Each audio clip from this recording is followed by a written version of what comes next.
Imagine losing everything: your family, your freedom, your identity, and still find a reason to keep living.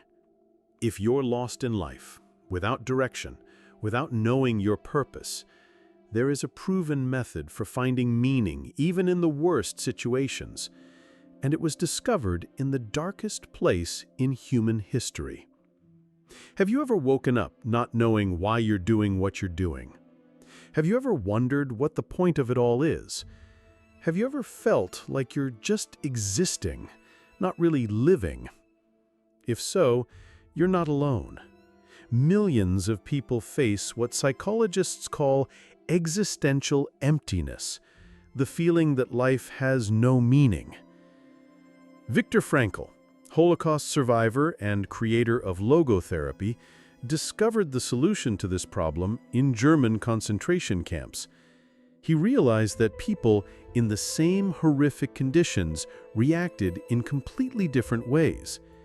And the difference wasn't physical strength, intelligence, or luck. It was a very specific thing that you can apply to your life today.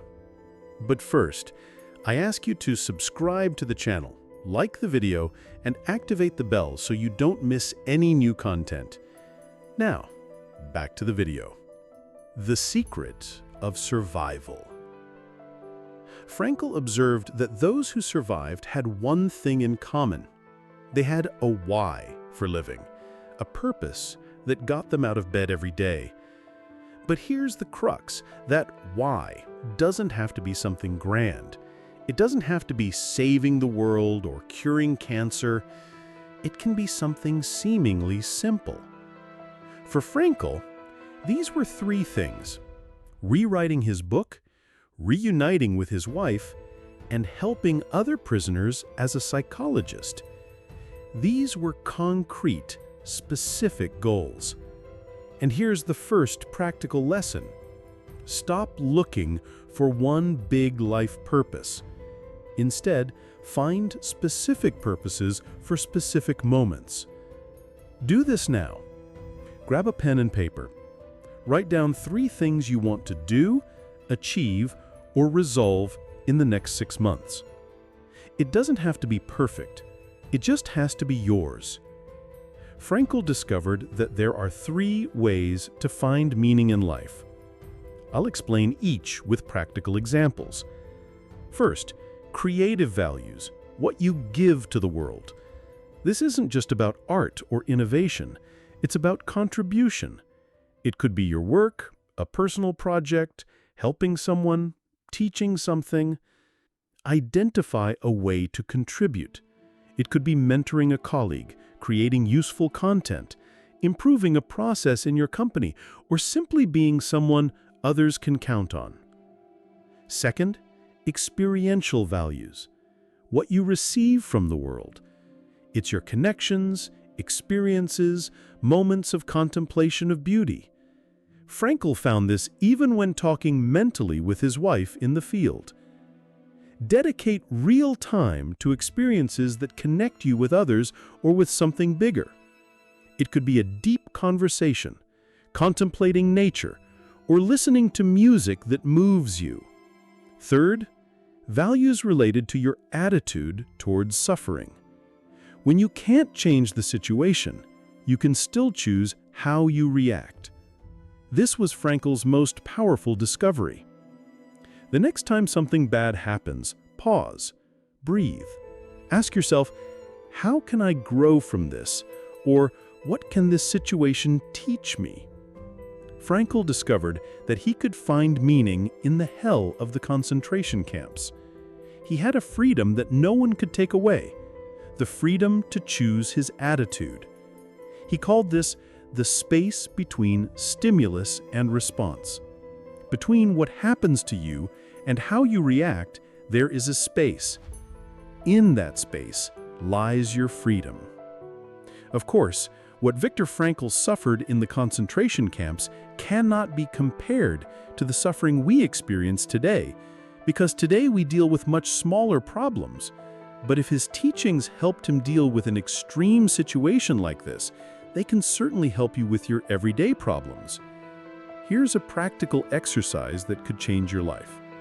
When something irritates you today, whether it's traffic, criticism, or a problem at work, stop for 5 seconds, breathe deeply, ask yourself, how do I choose to react to this?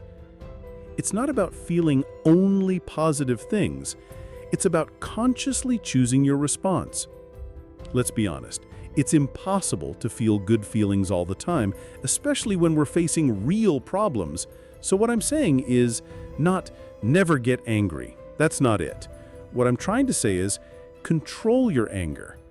Don't let it take control. Control your fear, control your frustration, control your anxieties. Take control of your own mind. Frankl made a counterintuitive discovery. The more you pursue happiness, the more it eludes you. He called this paradoxical intention. Happiness is not a goal. It is a byproduct of a meaningful life. Practical application. Instead of asking, what will make me happy? Ask, what is important to me? Or, how can I contribute? Focus on meaning, not pleasure. Focus on growth, not comfort. Focus on serving, not being served. Researchers at Harvard University found that people with a clear purpose in life live 7 years longer, have a lower risk of Alzheimer's, and report greater overall satisfaction. Why? Because they live with a clear purpose that gives them pleasure in life, energy, and desire. While many have health, money, and recognition, but live sad and bitter lives. A Stanford University study showed that when we focus on contributing to something bigger than ourselves, our stress levels decrease and our energy increases. Frankl discovered this in practice decades before science proved it. How to apply this today?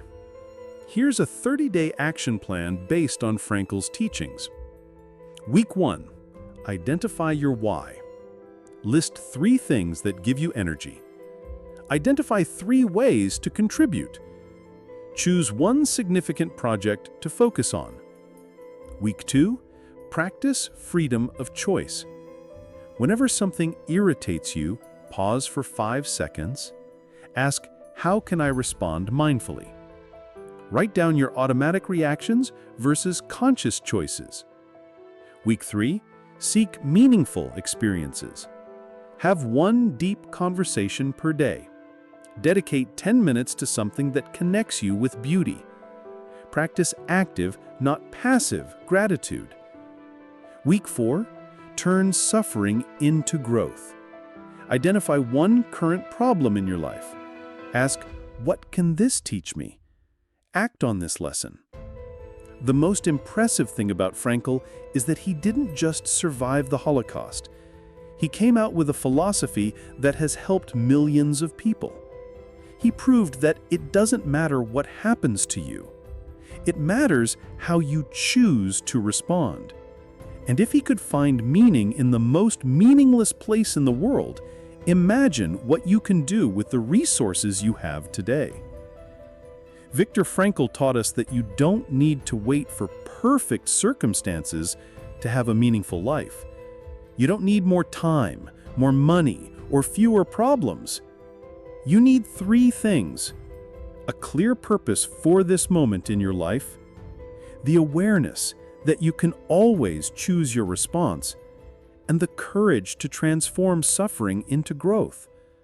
Stop looking for happiness. Start creating meaning. Stop waiting for motivation. Start acting with purpose. Stop seeing yourself as a victim of circumstances. Start seeing yourself as responsible for your choices.